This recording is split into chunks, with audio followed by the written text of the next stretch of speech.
Hello students, अस्सलाम वालेकुम। My name is Mohammed Faizan Ali और आप सब लोगों को खुशामदीद मेरे इस चैनल बायोलॉजी मेरे साथ पे। तो काइंडली मेरे इस चैनल को आप सब्सक्राइब कीजिए। नीचे जाके सबसे पहले मैं इधर आपके लिए, यानी कि आप एमडी केट के एस्पायरेंट्स हैं, तो मैं आपके लिए इधर एमडी केट के लिए यहाँ से न्यूज़, लेक्चर्स, बायोलॉजी के जितने भी कॉन्सेप्ट हैं वो सब लेकर आता रहता हूँ। तो इधर हम आज जो हम डिस्कशन करने जा रहे हैं, इस डिस्कशन के अंदर हम पीएमसी का मॉक टेस्ट जो नंबर 3 है उसको हम क्या करेंगे, सॉल्व करेंगे with explanation of all keys. Only biology portion को हम सॉल्व करेंगे इसके अंदर, और इसके अलावा हम बाकी पोर्शन सॉल्व नहीं करेंगे।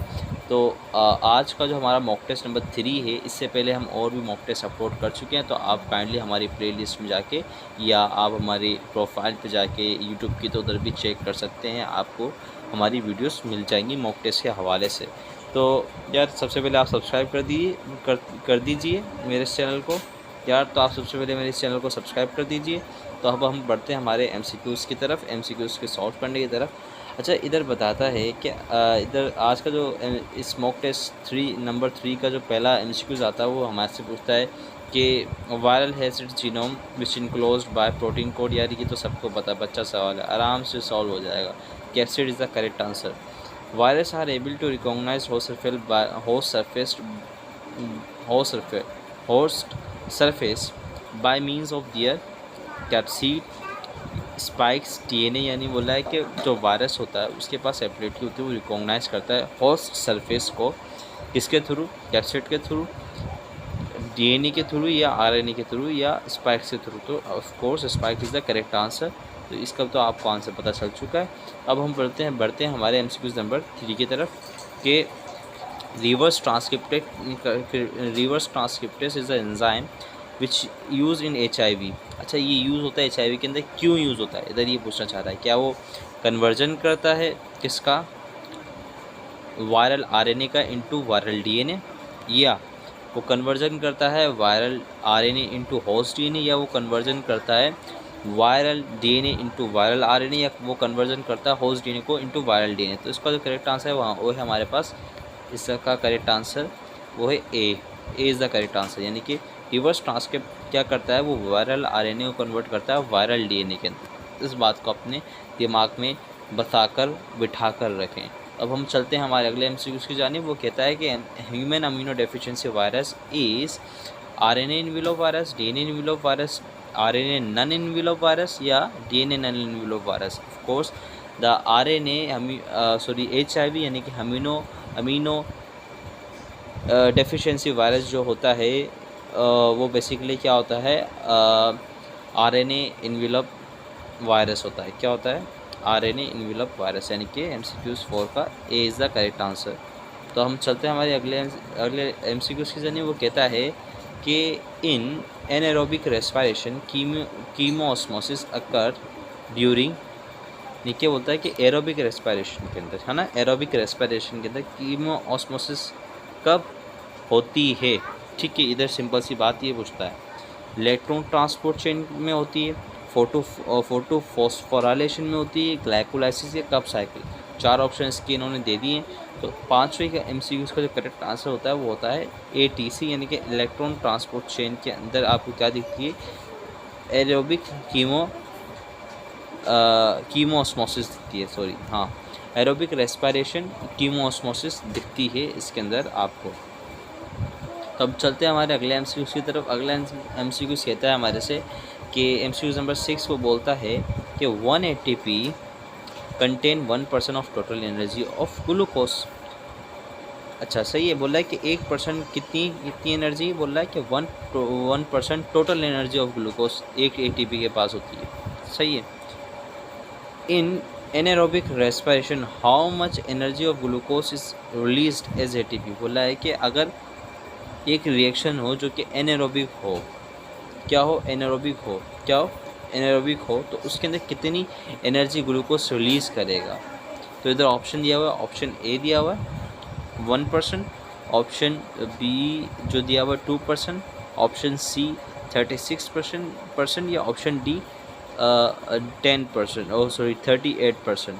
तो MCQ नंबर 6 का जो करेक्ट आंसर आता है हमारे पास डी 38% क्या देगा, वो 80 एनर्जी देगा एक ग्लूकोज के मॉलिक्यूल में से। तो ये बात आपको पता होनी चाहिए। तब हम चलते हैं हमारे अगले MCQ की जानिब। वो कहता है which of the following is final electron acceptor in transport in respiratory electron transport chain. जिसके अंदर इन रेस्पिरेटरी इलेक्ट्रॉन ट्रांसपोर्ट चेन, तो इसका जो करेक्ट आंसर है MCQ नंबर 7 का बेसिकली वो क्या है कि फोटो सिस्टम 2 के अंदर होता है। क्या होता है, यानी कि फाइनल इलेक्ट्रॉन एक्सेप्टर कौन सा होता है इलेक्ट्रॉन ट्रांसपोर्ट चेन के अंदर, PS2, यानी कि फोटो सिस्टम 2 होता है। इस बात को आपने दिमाग में बिठा के रखना है। अब आपको पता है कि एक नील इन्वेस्टिगेशन थी, नील इज़ द साइंटिस्ट जिसने इन्वेस्टिगेट किया था फोटोसिंथेसिस को, वाज कैरिड ऑन किस ऑर्गेनिज्म के ऊपर कैरिड आउट की थी। तो इधर ये बात कर रहा है साइनोबैक्टीरिया पे, एंजियोस्पर्म पे, एल्जीपिया बैक्टीरिया पे। तो भाई इस बात को भी याद रखना आपने कि नील इन्वेस्टिगेशन किसके ऊपर हुई थी बेसिकली। MCQ नंबर 8 का जो करेक्ट आंसर है वो है D, यानी कि बैक्टीरिया के ऊपर हुई थी। सिंपल सी बात है, आपने पढ़ा भी होगा, बहुत आसान नहीं है। तब हम चलते हैं अगले MCQ जो कहता है कि which of the following is milk sugar, sucrose, lactose, maltose, starch. Of course the correct answer is lactose is the milk sugar, ये आपको पता होगा। अब हम चलते हैं हमारे अगले MCQ। जो अगला MCQ हमारे से बोलता है कि which 2 amino acids such as glycine, alanine are variously arrange to make dipeptides. तो बोला है कि 2 अमाइनो एसिड्स हैं जो कि ग्लाइको एसिड, ग्लाइसिन और एलानिन होते हैं, जो वेरियसली अरेंज होते हैं और क्या बनाते हैं, डाइपेप्टाइड्स बनाते हैं। तो बोलता है how many different peptides combination can be produce. तो बोलता है कि कितनी सारे कॉम्बिनेशन पेप्टाइड्स के बन सकते हैं, डिफरेंट पेप्टाइड्स के कितने डिफरेंट डाइपेप्टाइड क्या बन सकते हैं, कॉम्बिनेशन प्रोड्यूस हो सकते हैं। सही है, सिंपल सा सवाल है। तो इसका जो आंसर है बहुत आसान है, वे 4 बन सकते हैं। कितने बन सकते हैं, 4 बन सकते हैं, sorry 4 can be produce by different dipeptides combination के नतीजे में ये प्रोड्यूस हो सकते हैं। सही है, तो ये बात आपको क्या हो गई है, पता चल चुकी है। MCQ नंबर 10 भी हमने सॉल्व कर लिया है। तब हम चलते हैं हमारे MCQ नंबर 11 की जानिब। MCQ नंबर 11 हमारे से बोलता है which of the following bond maintain the primary structure of protein, hydrogen bond, peptide bond, disulphide bond या hydrophobic interactions. Basically MCQ number 11 का जो करेक्ट आंसर है बेसिकली डाइपेप्टाइड्स होते हैं। डाइपेप्टाइड्स क्या करता है, प्राइमरी स्ट्रक्चर को मेंटेन रखता है। प्राइमरी स्ट्रक्चर ऑफ प्रोटीन को क्या रखता है, मेंटेन रखता है बाय पेप्टाइड बॉन्ड्स। तो ये बात आपको क्लियर हो गई। तो इसी तरीके से हम चलते हैं हमारे MCQ नंबर 12 की जानिब। वो कहता है कि maximum how many carbon atom and oligosaccharides contain, बोला है कि how many carbon atom does N oligosaccharide, बोला है कि एक ओलिगोसैकेराइड के अंदर मैक्सिमम कितने कार्बन एटम आ सकते हैं, इसका सवाल ये है। तो इसका जो जवाब है वो ये 17 के लगभग कितने कार्बन आ सकते हैं, 70 के लगभग एटम्स आ सकते हैं कार्बन के एक ओलिगोसैकेराइड के अंदर। तो ये आपको पता होना चाहिए। तब हम चलते हैं अगले MCQ की जानिब। उधर पूछता है cholesterol is not important in milk, egg yolk या फिश। तो इधर जो 13 का जो करेक्ट आंसर है वो होता है इज़ नॉट प्रेजेंट इन एक वाइट के अंदर। किसके अंदर प्रेजेंट नहीं होता, एक वाइट के अंदर प्रेजेंट नहीं होता क्या, कोलेस्टेरॉल। तो ये आपको पता है, सही सिंपल सी बात है। अब इसी तरीके से हम अगले MCQ से जाने पड़ते हैं। Hydrogen bonding produce a regular coil structure in protein called alpha helix, beta helix, tertiary conformation, quaternary structure. तो इसका जो करेक्ट आंसर हमारे पास आता है वो आता है A is the correct answer, यानी ये क्या प्रोड्यूस करता है, अल्फ़ा हेलिक्स। हाइड्रोजन बॉन्डिंग क्या प्रोड्यूस करती है, अल्फ़ा हेलिक्स प्रोड्यूस करती है प्रोटीन के अरेंजमेंट के अंदर। तो हम चलते हैं अगली MCQ की जानिब, जो बोलता है which of the following is correct about globular protein. तो ये ग्लोब्यूलर प्रोटीन के हवाले से क्या चीज़ करेक्ट है, इधर फॉलोइंग सारी स्टेटमेंट इन्होंने बताई हुई है। Insoluble in water, elastic in nature, can be crystallised या their final structure is secondary. तो इसका जो करेक्ट आंसर हमारे पास MCQ नंबर 15 का जो आता है वो आता है C, they can be crystallise. This is the correct about a globular protein, simple सी बात है। तो ये मैंने आपको बताया। अब हम चलते हैं अगले MCQ पे जाने। वो कहता है कि which cell organism is incorrectly matched with its function. बोला है कि कौन सा सेल का ऑर्गेनल गलत मैच्ड हुआ है इनके फंक्शन के अकॉर्डिंग। तो एमसीक्यू नंबर 16 है, तो इसका जो करेक्ट आंसर आता है वो आता है बेसिकली हम चेक कर लेते हैं क्लोरोप्लास्ट कार्बन फिक्सेशन। ये मेरे ख्याल से सही मैच है। अगर हम देखते हैं mitochondria, of course ATP synthesise करता है mitochondria. Cell membrane cell recognition, हाँ सेल मेम्ब्रेन सेल रिकॉग्निशन के लिए भी काम करती है, ऑफ कोर्स ये कोई गलत बात नहीं है। हाँ, तो अब इसका जो एक इनकरेक्ट स्टेटमेंट मैच आता है फंक्शन के अकॉर्डिंग होता है गोल्जी बॉडीज़ या इंट्रासेलुलर डाइजेशन गोल्जी बॉडीज़ नहीं करती। इंट्रासेलुलर डाइजेशन कौन करता है वो आप मुझे नीचे बता सकते हैं। बड़ा ही इंपॉर्टेंट सेलुलर ऑर्गेनल है, आपको पता होना चाहिए। मैं आपका वेट करूँगा कि कौन सा ऑर्गेनल सेलुलर ऑर्गेनल इन्वॉल्व है सेलुलर डाइजेशन के अंदर। चलें जल्दी से मुझे इसका आंसर बतानी चाहिए। सही है, तो अब हम चलते हैं हमारे अगले एमसीक्यू की जानिब। अगला एमसीक्यू जो आता है हमारे पास, which interaction are responsible for the formation of lipid bilayer in the watery environment of body. बोल रहा है कि कौन सा, बोला है विच ऑफ द इंटरेक्शन, कौन सी एक चीज़ रिस्पॉन्सिबल है, जिम्मेदार है इसके अंदर formation of lipid bilayer in watery environment of body. सही, सिंपल सी बात है, समझ में आ गई होगी आपको। तो अब इसका जो हम आंसर देंगे वो हम देंगे, इसका जो आंसर आता है बेसिकली वो आता है ऑप्शन ए लिखा हुआ है इधर, hydrophobic interaction between fatty acid tails. सही है, हाइड्रोफोबिक इंटरेक्शन होना किसके बीच में, फैटी एसिड की टेल्स के बीच में। और अगर हम बाकी ऑप्शंस को भी देख लें, बी कहता है कि hydrophobic interaction between phosphate heads, hydrophilic interaction between fatty acid. सही है, और डी कहता है कि hydrogen bonding between fatty acid tails.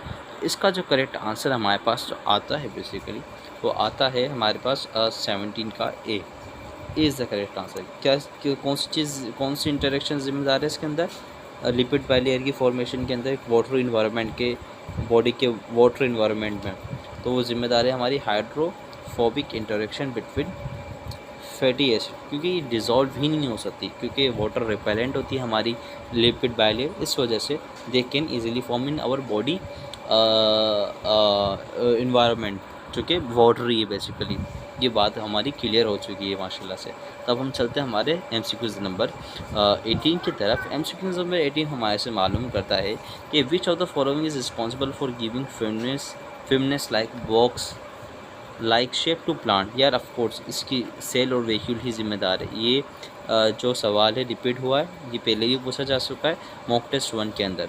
सही है, सिंपल सी बात है, मैंने आपको बता दी है। एमसीक्यू नंबर 18 का जो करेक्ट आंसर था मैंने आपको बता दिया। तो अब इसी तरीके से हम अगले एमसीक्यू से जानने पड़ते हैं। अगला एमसीक्यू से हमारे से पूछता है कि Golgi was discovered by which scientist. बोलता है कि गोल्जी कौन से साइंटिस्ट ने डिस्कवर्ड की। ऑफ कोर्स गोल्जी कैमेलियो ने। ये बहुत ही फेमस साइंटिस्ट है, हर किसी को पता होगा, आपको भी पता होगा, मुझे पूरा भरोसा है। वैसे भी जो लोग एमडीकेट की तैयारी करते हैं वो वैसे ही बहुत ज़्यादा लाइक स्टूडेंट होते हैं, उनको ज़्यादा बताने की ज़रूरत नहीं होती। तो मुझे पता है आप लोग बहुत समझदार हैं। अब इसी तरीके से हम एमसीक्यू नंबर 20 की जानिब बढ़ते हैं। तो इधर हमारे से पूछा जाता है which of this is the right combination of molecules which make up secondary cell wall in the plant cell. ये भी पूछा जा चुका है।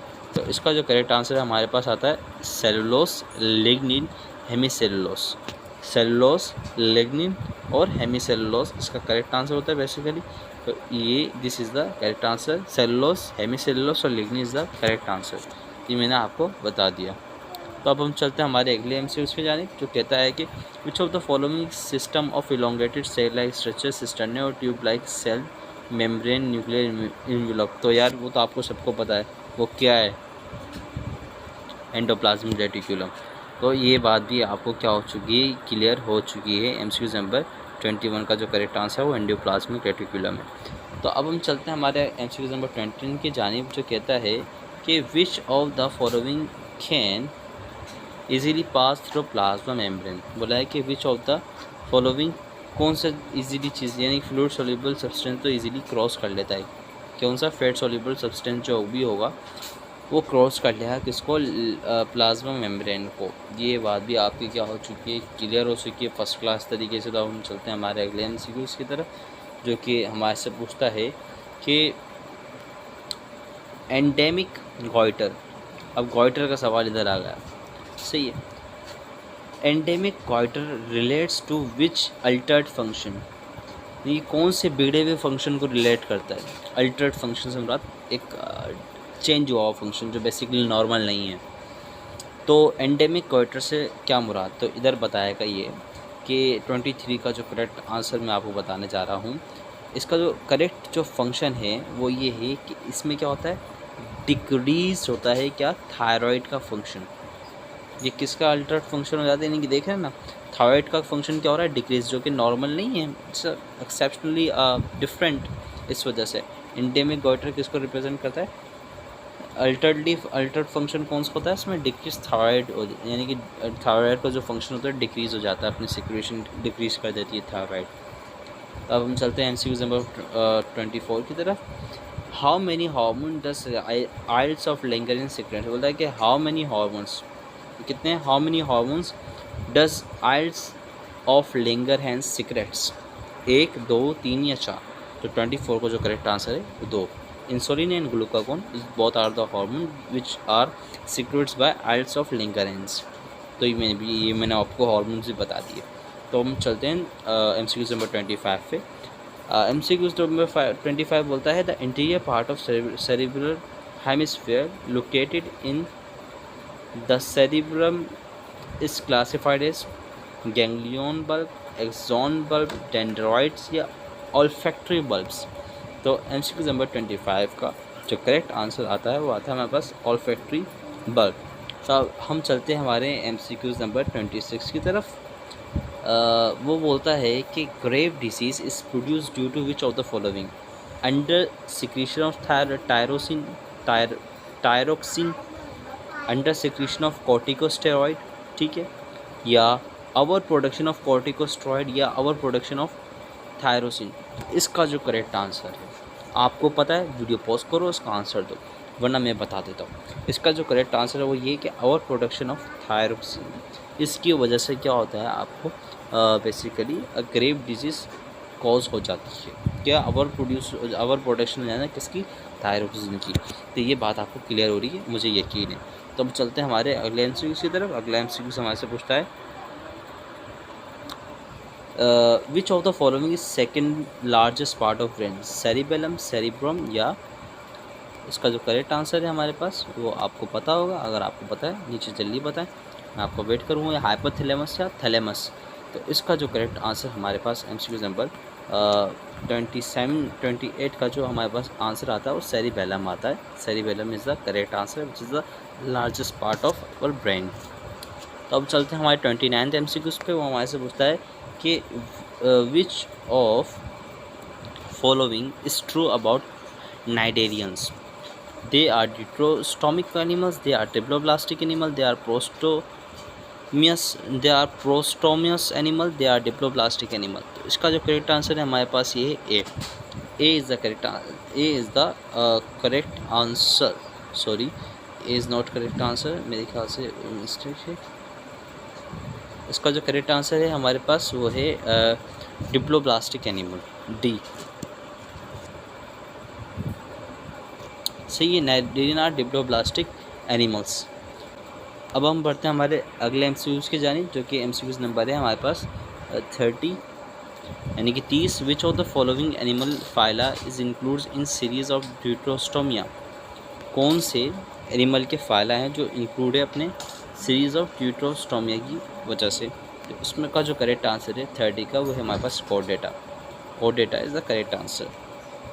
तो अब इसी तरीके से हम हमारे MCQ नंबर 31 पे बढ़ते हैं। Which of the following animal phyla include in series of deuterostomia, मैंने बता दिया ये आपका 31 है। अब हम बोलते हैं which of the following invertebrate phylum consist of the most abundant species on planet. बोला है कि जो हमारे पास इनके अंदर से कौन से इनवर्टिब्रेट्स है, इनकी बात कर रहा है, इनवर्टिब्रेट्स की बात कर रहा है, फाइलम है जो बहुत ही अबंडेंट स्पीशी है प्लेनेट अर्थ के ऊपर। तो MCQ नंबर 31 का जो करेक्ट आंसर है वो है हमारे पास arthropod is the abundant species, सही है। तो मैंने आपको ये भी बता दिया। अब हम चलते हैं हमारे MCQ नंबर 32 के ऊपर वो बोलता है which of the following lack the nervous system, platform, annelida, cnidaria, sponge. यार आपको पता है 32 का जो करेक्ट आंसर है वो स्पंज है, सिंपल सी बात है, मैंने बता दिया आपको, ये तो आपको ही पता होगा, बहुत आसान MCQ था। अब बोलते हैं the enzyme substrate complex is form in which part of the enzyme molecule, binding side, electric side, catalytic side या डी साइड। यार ये भी बहुत आसान MCQ है, तो मुझे पता आपने बता दिया होगा, सोचते होगा binding side is the correct answer. तो हम चलते हैं हमारे MCQ नंबर 34 पे, बोलता है the non competitive inhibition that extend of inhibition depends only on concentration of enzyme, concentration of enzyme, concentration of substrate, concentration of enzyme substrate complex या concentration of inhibitor। तो इसका जो करेक्ट आंसर आता है हमारे पास 34 का, वो होता है हमारे पास इनहिबिटर, जो हमारे पास जो करेक्ट आंसर होता है वो होता है डी, यानी कि कंसंट्रेशन ऑफ इनहिबिटर। सिंपल सी बात है, जो हमने इधर पहले ही इधर सर्किल बना दिया। हम चलते हैं हमारे अगले MCQ की जाने। वो पूछते हैं हमारे से when the slavery amylase is reach in the stomach cavity, like कब स्लेवरी अमाइलेज रीच होती है हमारे slavery amylase is the enzyme reach होता है हमारे स्टमक कैविटी के अंदर। तो इसका करेक्ट आंसर है 35 का, it becomes N apoenzyme, it is nature, it is participate in protein digestion, it is remain unaffected. तो 35 का जो करेक्ट आंसर हमारे पास आता है बी इज डीनेचर, डीनेचर हो जाता है। क्या हो जाता है? डीनेचर हो जाता है आते ही स्टमक में, सिंपल सी बात है। हम चलते हैं हमारे MCQ नंबर 36 पे, विच ऑफ द फॉलोइंग में attach on the active site of enzyme, product, coenzyme, activator या इनहिबिटर। तो आपको पता है एक्टिव साइट 36 का जो करेक्ट आंसर है inhibitor, D is the correct answer. तो मैं ये भी आपको बता दिया। तो अब इसी तरीके से हम चलते हैं हमारे अगले MCQ से जाने। बोलता है MCQ नंबर 36 से 37 है, सॉरी हाँ 37 है। Which of the following part of enzyme recognise the substrate, मतलब which of the following part recognise the substrate, binding side, कौन सी side? Binding side. Which of the following show significant upon genetic drift, animal population, plant population, large population, small population. Like कि कौन सी चीज़ genetic drift से effect करती है, कौन सी फॉलोइंग चीज़? बता दीजिए इसका करेक्ट आंसर। चलिए जल्दी से मैं बता देता हूँ। स्मॉल पॉपुलेशन किसका शिकार हो जाती है? जेनेटिक ड्रिफ्ट का शिकार हो जाती है, सिंपल सी बात है। तब बोलता है MCQ नंबर 39 हमारे से पूछता है which of the following was propose by Lamarck in his theory, over production, struggle of existence, natural selection, use and disuse of organs. तो इसका जो करेक्ट आंसर हमारे पास ऑफकोर्स डी है, use and disuse of organs. Simple सी बात है, हमने क्लियर कर दी है। तो अब इसी तरीके से हमारे पास जो अगला MCQ आता है, द मोस्ट लाइकली पीपल वो perform through manual work on develop, manual work can develop. बोला thick subcutaneous fat in their palms, यानी कि हथेली के ऊपर क्या होना? मोटी लेयर होना इसकी सबक्यूटेनियस लेयर की, या greater quantity of melanin all over the body, strong calf muscles या सर्टेन एक्वायर्ड करेक्टर। तो MCQ नंबर 40 का जो करेक्ट आंसर वो होता है हमारे पास स्ट्रॉन्ग केफ मसल्स, सिंपल सी बात है, सही है। तो अब हम चलते हैं हमारे अगले MCQ से जाने। वो बोलता है कि according to the Darwin the most critical factor for evolution is, बोला है कि most critical factor for evolution is migration, mutation, natural selection या जेनेटिक ड्रिफ्ट। 41 का करेक्ट जो आंसर है वो है नेचुरल सिलेक्शन। क्या है? Natural selection is most critical factor for evolution according to Darwin, simple सी बात है। तो अब हम चलते हैं हमारे MCQ नंबर 42 की तरफ। बोलता है lungs are sponge due to presence of millions of alveoli, para bronchi, air sac या ब्रोंक्यूल्स। कोर्स इसका आंसर आसान है, आप मुझे बताएं इसका आंसर, मैं आपका वेट करूँगा नीचे। तो अब हम चलते हैं MCQ नंबर 43 की तरफ। MCQ नंबर 43 हमारे से पूछता है function units of lungs called which of the following, alveoli, para bronchi, air sac या ब्रोंक्यूल्स। 43 का जो करेक्ट आंसर वो है हमारे पास air sac is the functional unit of lungs. ये तो फंक्शन करते हैं बेसिकली लंग्स के अंदर, और क्या करते हैं? Which of the following fish drink large amount of sea water and excrete concentrated urine resulting in maximum salt excretion and minimal water loss? वो कौन सी फिश है बताएं जो समंदर के अंदर लार्ज अमाउंट के अंदर जो सी वाटर है उसको ड्रिंक करती है एंड फिर कंसनट्रेटेड यूरिन क्या करती है पास आउट करती है? तो इसका जो करेक्ट आंसर है वो है 44 MCQ। उसका वो है हमारे पास सी बोनीफिश। क्या है? बोनीफिश। इस MCQ का आप अगेन पढ़ें, पॉज करके वापस खुद भी पढ़ें ताकि आपको पता चले, नई चीज़ें जहन में आए। आपने पढ़ा होगा ऑफ कोर्स, ये आपने पढ़ रखा होगा पहले से, लेकिन बात होती है कि जब आप सॉल्व करें उस दौरान याद आए आपको सारी चीज़ें। तो हम चलते हैं हमारे, वो बोलता है which of the following is directly involve in the production of energy necessary for living activities? Organismic, cellular, breathing या एक्सटर्नल रेस्पिरेशन? इसका जो करेक्ट आंसर है हमारे पास होता है सेलुलर। बोला है which respiration is directly involve in the production of energy? बोला है कौन सी रेस्पिरेशन डायरेक्टली इन्वॉल्व होती है एनर्जी की प्रोडक्शन के अंदर, जो बहुत ज़्यादा ज़रूरी है फॉर लिविंग एक्टिविटीज़, यानी कि जो जानदार अपनी एक्टिविटीज़ कर रहे हैं उनके लिए। यार सेलुलर रेस्पिरेशन इज़ वेरी बहुत most compulsory for living activities. तब हम चलते हैं MCQ नंबर 46 की तरफ। वो बोलता है the mechanism of regulation general between organism and its environment of solutes and the gain and lose of water is called. अभी पूरी मैकेनिज्म बताया। बोला द रेगुलेशन ऑफ जनरल बोला the regulation generally between organism, sorry general पढ़ रहा था मैं उसे, generally between organism and its environment. बोला है कि एक रेगुलेशन है जो ऑर्गेनिज्म और उसके इन्वायरमेंट के दरमियान है, और क्या है solutes and gain and lose of water के दरमियान। तो यार ये आपको पता है, इसको हम क्या बोलते हैं? 56 का जो करेक्ट आंसर है बहुत ही आसान है, इसको हम ऑस्मो रेगुलेशन बोलते हैं। ये ऑस्मो रेगुलेशन का पता नहीं क्यों सवाल दे दिया, हालांकि ये चैप्टर है नहीं हमारा। चलें, तो आपको मैं कहता हूँ कि यार आप अपने ऑस्मो रेगुलेशन के चैप्टर को भी देख के जाइएगा, पता नहीं कि कुछ कहीं से भी सवाल उठा के आपको दे सकता है। तो यार ये तो आपको पता चल ही गया होगा कि किस तरीके के सवाल ये बना रहे हैं। तब हम चलते हैं हमारे, हम 50 MCQs करेंगे, बाकी आप जो उसके जो अलग से जो भी MCQs होंगे वो आप खुद सॉल्व करने की कोशिश कीजिए। इधर मैं बीच बीच में MCQs छोड़ूंगा ताकि इसका आंसर आप लोग दे सकें। Like iliac vein from lower limbs unite to form vena cava, renal vein, hepatic portal vein, cardiac vein. इसका करेक्ट आंसर 47 का वो ये है वेना कवा। इलेक वेन क्या होती है? फॉर्म करती है जो लोअर्स होती है यानी लिम्स से जो नीचे आती है वो क्या फॉर्म करती है? वेना कवा। प्लाज्मा प्रोटीन सिंथेसाइज इन गाल ब्लैडर, लीवर, स्प्लीन या स्किन? प्लाज्मा प्रोटीन कहाँ पे सिंथेसाइज होते हैं? इसका करेक्ट आंसर आप मुझे देंगे। अब हम चलते हैं 49 MCQs पे। A bacterial cell envelope does not include slime, capsule, cell wall, cell membrane. तो 49 का जो करेक्ट आंसर है वो है हमारे पास सेल मेम्ब्रेन। सही है, ये इंक्लूड ही नहीं होती। अब बोल रहा है कि 50 periplasmic space is space between outer membrane and peptidoglycan layer of cell wall, space between cell membrane and cell wall, space between within the cell, space between phospholipid bilayer. इसका जो करेक्ट आंसर है 50 का between जो होती है वो होती है A is the correct answer, यानी कि between outer membrane and peptidoglycan layer of cell wall, this is the correct answer. ये मैंने जब भी आपको बताया। तो अब इसी तरीके से 51 का आप खुद मुझे आंसर दीजिए।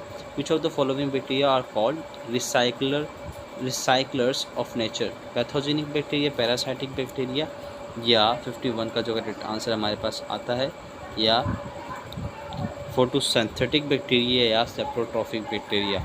तो 52 का जो हमारे पास जो 51 का जो हमारे पास जो करेक्ट आंसर आता है वो आता है सेप्रोट्रॉफिक बैक्टीरिया, 51 का सॉरी। तो अब 52 पे चलते हैं हम। 52 पे बोलता है कि a chemical is applied on non living surface in order to control bacterial cell, bacteria is called disinfectant, antiseptic, vaccine, या ये तो आप ही बताएं मुझे। बोलता है कि 53 का जो करेक्ट आंसर ये हमारे से पूछता है which of the following is true about staphylococcus, the chain of spherical. यार ये भी आप बता सकते हैं मुझे, बहुत आसान है। Staphylococcus end of menstrual cycle in old age is called, बहुत आसान है, मेनोपॉज। अब हम चलते हैं हमारे अगले MCQs की तरफ। अगला MCQs हमारे से बोलता है the union of mitotic produce specialise sex cell from each parent produce corporatum embryo zygote या न्यूरोग्लियल सेल। इसका जो करेक्ट आंसर हमारे पास ज़ायगोट है। सिंपल सी बात, 55 का जो करेक्ट आंसर सी ज़ायगोट। अब आप मुझे ये बता सकते हैं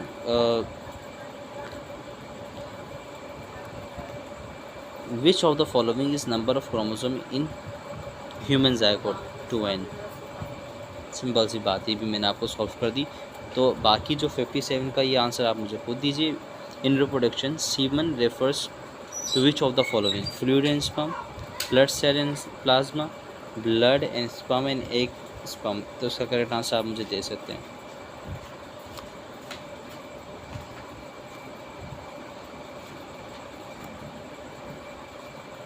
Which of the following part is sperm cell penetrate into the ovum during fertilization? बोला है which of the part of sperm क्या करता है, पेनिट्रेट करता है ओवम को, कौन सा पार्ट करता है, या आप मुझे बता सकते हैं। ये भी बड़ा ही आसान MCQ है, बहुत आसान MCQ है, ज़्यादातर मेमोराइजिंग MCQ है, इसमें कोई आपको मुश्किल नहीं आएगी इंशाल्लाह मेरे ख्याल से। तो hip joint and shoulder joint are example of ball and socket joint. Yes, ball and socket joint है करेक्ट आंसर हमारे पास। बोला है cardiac tissue is made up of cardiac muscle, of course यार कार्डिक मसल से ही बने होते हैं। The composition of skeletal muscle is myosin, actin myosin troponin या एक्टिन मायोसिन या ट्रोपोमायोसिन। इसमें ये किसकी बात कर रहा है, स्केलेटल मसल की बात कर रहा है। इसका जो करेक्ट आंसर है वो यही है कि जो स्केलेटल मसल होते हैं वो किससे बने हुए होते हैं, एक्टिन मायोसिन और ट्रोपोमायोसिन से। बाकी जो भी MCQs हैं इधर आप मैं बोलता हूँ कि वीडियो को पॉज करें और बाकी इन सब के आंसर आप मुझे जल्दी जल्दी दीजिए। सही है, 66 का भी आंसर दीजिए, 67 का भी और 68 का भी दे सकते हैं आप मुझे। मैं वीडियो के नीचे यार अगर आपको यहाँ तक मेरा वीडियो का लेक्चर या डिस्कशन MCQs की अच्छी लगी हो तो काइंडली मेरे चैनल को सपोर्ट भी कीजिए, लाइक भी कीजिए और शेयर भी कीजिए, ताकि आप लोगों के पास टाइम भी कम है।